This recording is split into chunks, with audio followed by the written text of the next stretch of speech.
Hello, good evening or good morning wherever you are around the world. Welcome to Herd Tracker Live in Kenya's Masai Mara. We're here as the sun sets slowly behind the Ololo Escarpment. This broadcast is being brought to you by MakeItKenya.com, and we are currently sat in the Old Pineta swamp area of the Mara Triangle, and around and in front of us we can see 4 of what is known as the Big 5. These are often 5 most sought after animals people want to see when they come on safari. And right now, we zoom on the back of the camera, we can see Carol has in fun, not too black, a rhino. Rare species.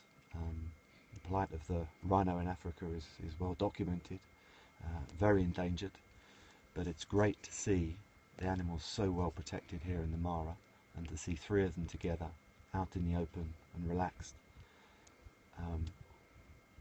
And Jackson, maybe you can tell us a little bit about the rhino here in the Mara Triangle.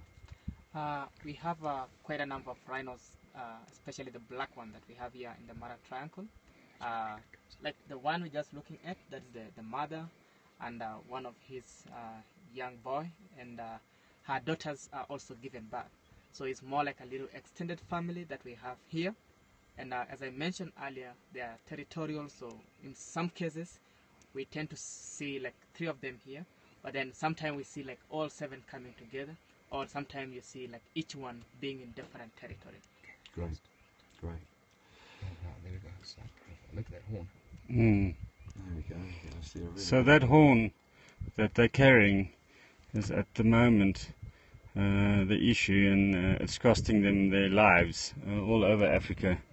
And it's such a misconception, and it's unbelievable that we have such a demand, and people are trying to kill such a magnificent animal for its horn.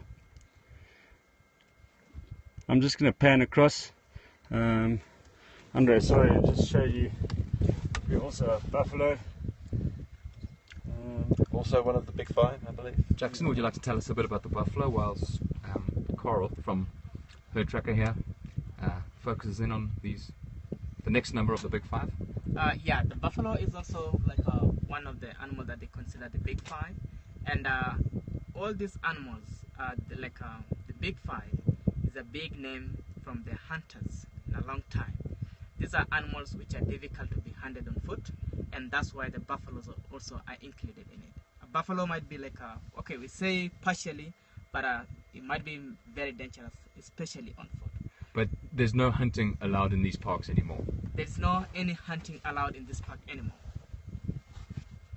Okay, let's zoom in here. I'm gonna nice breeding herd of buffalo, just literally to the right of where the rhinos are lying, and That's quite a big group. Would there be one male in charge of that group, or is it a family herd? What would be the structure? Okay, in most cases there will be like maybe different, like we say in a breeding herd, they are breeding bulls. So it means like more than one bull breeding in a breeding herd. Yeah. I know in most cases maybe you have seen different type of buffaloes being in the pool. In most cases we call those bulls the dagger boys. The dagger boys. The dagger boys. Many people think maybe the dagger boys might not come back to the herd, but indeed they'll come depending on maybe how old are they, how energetic they are. They might come in and resume and fight with other breeding bulls, and they take over the herd. Okay, great. And also here in this scene we have a 3rd member of the Big 5, which is in fact the buffalo's nemesis, its arch enemy. And we've seen some wonderfully beautiful members of, is it the Marsh Pride? The Marsh, yeah, exactly, the Marsh Pride, yeah. And I know in many people that visit the Mara, they know about the Marsh Pride, especially the scar. So the scar is the part of the cub that we have just going to go across to. Next. Yeah, sorry, the lionesses are just lying down, so I'm just going to show you the elephant first. So, but In the foreground we have? yeah, there's a wildebeest, and the Marsh Pride. They were actually having a look at the wildebeest about 10 minutes ago, but they're so well fed at the moment, so they're kind of in between being hungry or not. But just behind them you see really beautiful elephant, quite a big bull at the back there. So that's the third one that we can see just in this one visual. I'm just going to wait for the lioness to kind of show herself, and then we will show you the fourth member of the big five right here. So and let's just tell everyone again where we are. I'll leave it up to Stuart, our David Attenborough impersonator here. Give us your best shot. Come on, I want to see the hand movements and everything. Well, I have so much respect for the great man, I wouldn't possibly attempt to impersonate him. But no, we're here in the Punyeta swamp of the Mara Triangle in Kenya's Masai Mara National Reserve.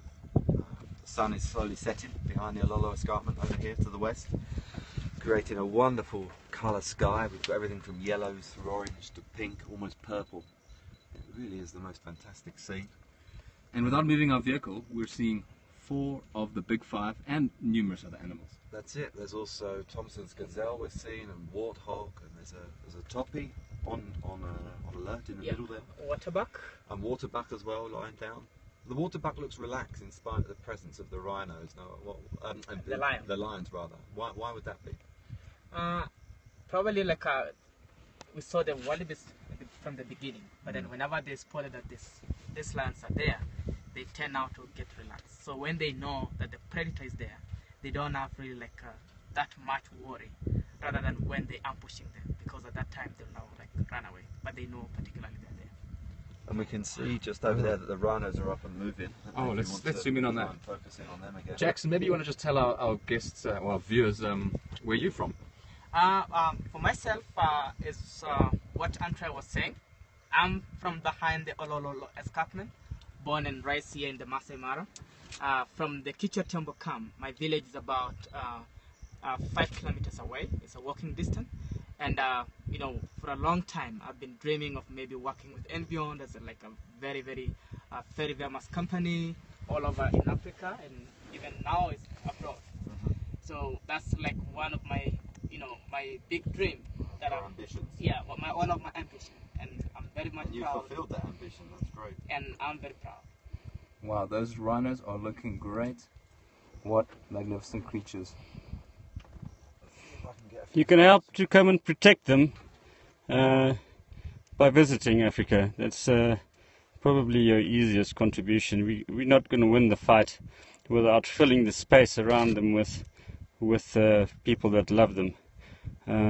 We just don't have the manpower, to cover all of Africa's natural world with rangers, armed rangers. So if you come to the Masai Mara, then it means that the rangers that normally patrol these areas can go to more remote areas where they're far more needed.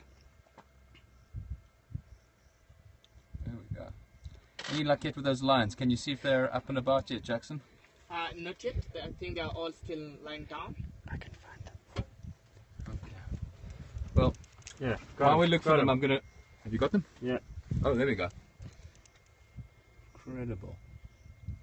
All right. 4 of the big 5, literally shown to you in 5 minutes, of which it took us 4 minutes to just move the camera. All in an afternoon here in the Mara Triangle. And what I'm going to do now is I'm going to show you guys where we are in the back of the safari vehicle. And I just want to reiterate what Carl was saying a second ago, is that it's really essential that the easiest, or not say the easiest, but one of the best ways that we can protect these animals, this natural wildlife, is simply by having more travelers come through on safari, especially in the remote areas, even in the busy areas. The more vehicles we have traveling these parks in a responsible manner, the better chance we can protect these animals. Every single person that comes on safari is essentially a ranger, is preventing any bad elements from coming in. So if you believe in this cause, if you believe that all this natural heritage we have is worth it, worth saving for our kids and our grandkids, then get behind the cause. Make It Kenya is certainly behind the cause. Get on their website, have a look, think about your next holiday. Are you going to go somewhere else, or are you going to come to Africa and see what we've just seen here for yourself? We've been doing this for the last 5 days. I could do this for another 50 days. I think everyone in this vehicle, and hopefully you too, would agree. So we do hope you'll all get behind it and consider Africa as your next holiday destination, and especially Kenya. It's a superb spot for a first safari. The guides are knowledgeable, the lodges are safe and really, really well catered for guests from all over the world. And as much as this sounds like some kind of monologue or I don't know, like a plea for coming out here, it actually genuinely is, because that's the only way we're going to save these animals. So if you believe in this cause, show us your support. Coral, any updates on spotting anything else out there? Has the leopard come out to conclude the big five? Yeah, we're gonna go fight. There's always one, huh? There's always one. Very elusive creature, the leopard, that's only really starting its day, if you like, now, isn't it? It's nocturnal. Yeah. Comes Okay. out and hunts at night. Anything else anyone wants to add before I sign out for this this transmission? No, all good. Hope Okay, great. to see you here soon. Isn't I that think we're gonna hand over to Jackson. Give me a sec here. Jackson, what do you have to say to all our viewers out there? Just saying, we're very proud, we are prepared, and we're looking forward to host you here in the Mara. And we're looking these animals for our future generation and for the generation to come. So please welcome, and let's protect for these beautiful animals here in the Mara. Thank you so much. Welcome. All right.